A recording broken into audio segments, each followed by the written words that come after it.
Ndiyo, unajua adui mwenye kwa hapa yulu yetu kwa kweli tunamuona na tunajua kwenye iko. Tuko tunaonana macho kwa macho.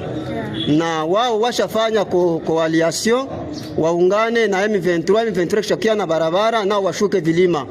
Kwa hiyo tunateua kundi moya ziko katika milima huko juu na wengine watafunga barabara. Ni kwa vile. Na nia na mazumuni yako ya hii meeting ya leo ilikuwa ni kwa sababu gani?